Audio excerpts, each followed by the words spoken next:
साथ लेके चलो, कायनात लेके चलो, चलो तो सारे ज़माने को साथ लेके चलो। ये मिजाज, ये फितरत उर्दू की है। और उर्दू किसी एक कौम, किसी एक मज़हब, किसी एक शख्स, किसी एक स्टेट, किसी एक मुल्क की ज़ुबान नहीं है।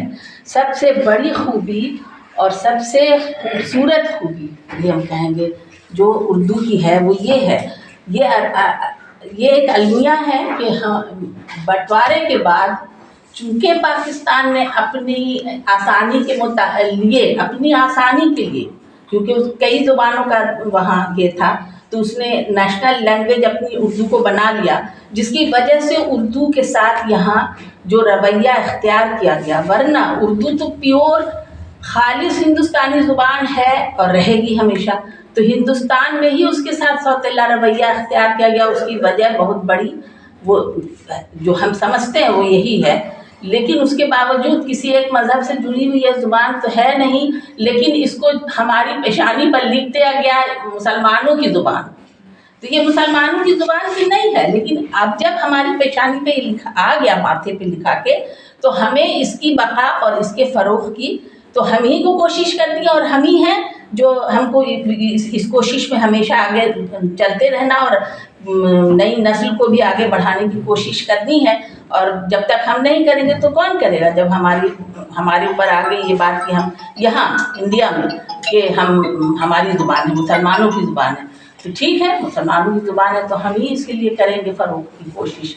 जबकि इतनी खूबसूरत ज़ुबान है कि हर दूसरे मज़हब वालों को ये मुतासिर करती है। आप कहीं ट्रेन पर कहीं भी जाके बैठिए, कहीं भी गुफ्तगू कीजिए, हर आदमी की ये पूछता है कि उर्दू का जो ये शेर है, ये तो है कि उर्दू के अशार की वजह से उर्दू की पॉपुलैरिटी ज़्यादा है और बहुत ज़्यादा है दूसरी ज़ुबानों, दूसरे कौम में और दूसरी ज़ुबानों वालों में। तो वो मानते हैं कि हिंदी में इसका तर्जुमे की कितना है, इस शेर ये मिलेगा कहीं।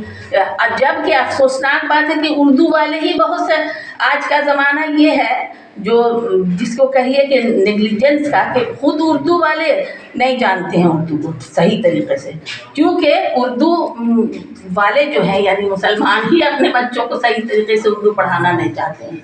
इंग्लिश पढ़ाने में तो बहुत फ़ख्र महसूस करते हैं, लेकिन उर्दू की तालीम आप देना नहीं चाहते हैं। अभी जो सेंट जोसेफ की बात हुई तो सिर्फ उसमें किसी एक शख्स की कोशिश की बात नहीं थी। जहाँ तक मेरी मालूमात है उसमें सारे गार्जियंस जो कबीरपुर वाले थे, जो ज़्यादा बच्चे पढ़ते हैं सेंट जोसेफ में, उन गार्जियंस की भी बहुत बड़ी कोशिश थी उसमें। उन सारे गार्जियंस ने चिट्ठी लिख के दी है फादर को कि हमारे बच्चे जब उर्दू पढ़ते हैं तो हम संस्कृत क्यों पढ़ाएं अपने बच्चों को, बांग्ला क्यों पढ़ाएं या कोई भी दूसरी लैंग्वेज क्यों पढ़ाएं जब हमारे बच्चे उर्दू पढ़ते हैं। तो आप उर्दू का टीचर रखिए, 2 ही क्लास क्यों नहीं, 5 से 7 तक ही क्यों नहीं, हम मगर उर्दू पढ़ाएंगे अपने बच्चों को। तो इस कोशिश की वजह से, गार्जियंस के जोर की वजह से ये फादर को उर्दू टीचर रखना पड़ा।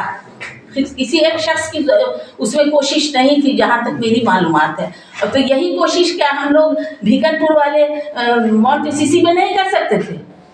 यही कोशिश सारे गार्जियंस अगर जाके जोर डालते कि आप उर्दू, हमारा बच्चा नहीं पढ़ेगा संस्कृत, तो ये कोशिश तो की जा सकती थी। और जगह भी कोशिश की करके गार्जियंस ये दबाव डाल करके उर्दू पढ़ाने के लिए। तो सवाल ये कि सच्चा दिल से, ईमानदारी से उर्दू की कोशिश कीजिएगा, तभी उर्दू आगे बढ़ेगी। सिर्फ इस तरह की मीटिंग करके 2-4 बोल के और कर लेने से ये नहीं होगा। अपनी अपनी हैसियत और अपनी जगह से हर शख्स को, हम सबको उर्दू के फ़रोग़ के लिए कोशिश करनी होगी जहाँ तक मुमकिन हो।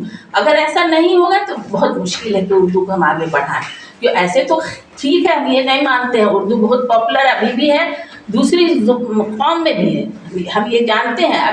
अभी परसों कल की बात है कि एक शेर उर्दू ही का, ये करोड़पति जो प्रोग्राम होता है अमिताभ बच्चन का, उसमें एक मुस्लिम लड़का आ गया सिलेक्ट होके, तो एक शेर आया उसमें कि ये इश्क नहीं आसा, एक आँख का दर्द था और दूसरी जान।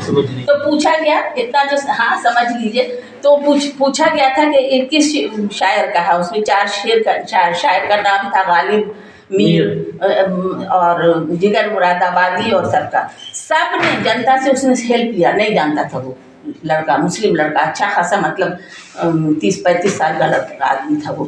اس نے کہا کہ آڈینس پول لیں گے، اور آڈینس پول میں جواب دیا گیا غالب کو. اس نے اس کا ساتھ دے دیا تو غلط ثابت ہو گیا. غالب کے علاوہ کوئی کسی کو جانتا ہی نہیں ہے کہ بس شعر مشہور ہے تو وہ غالب کا ہی ہوگا.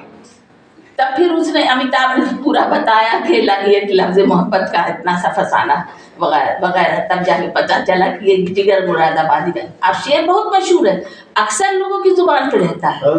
ایسا نہیں ہے کیونکہ ہم تو یہ جانتے نہیں جتنے نیتا لوگ ہیں وہ دوسری قوم کے سارے ہر جگہ جب تک 2-4 اشعار نہیں پڑھیں گے. آپ پارلیمنٹ کی کہانی سن لیجیے، کسی کی بھی قصہ اگر اشعار نہیں پڑھیں اردو کے تو ان کی اسپیچ کمپلیٹ نہیں ہوتی ہے. تو یہ ساری باتیں کیا اردو کی پاپولیرٹی کی طرف اشارہ نہیں کرتی ہیں. اسی کو ہم کچھ اور آگے بڑھائیں. اور میرا اب اس کو ممکن ہے کہ غلط آپ لوگ کو لگے، لیکن میرا ایک خیال تھا یہ کہ ہم لوگ اس کونسل میں کچھ غیر مسلم کو بھی شامل کریں اگر ممکن ہو تو. غیر مسلم کو بھی شامل کریں تاکہ یہ پیغام جائے. اور وہ جو لوگ ہیں انٹرسٹڈ ہیں اس میں شامل کیجیے تاکہ وہ یہ جو باتیں ہم کرتے ہیں وہ باہر بھی جائے، ان کے اندر بھی جائے. اور وہ خوبصورت باتیں ہم کریں، جو ایسی باتیں، کیونکہ جو اردو کا پیغام ہے یکجہتی، جو اردو کا پیغام ہے ہماری جو اردو ہے ساری لینگویج سے مل کے بنی ہے.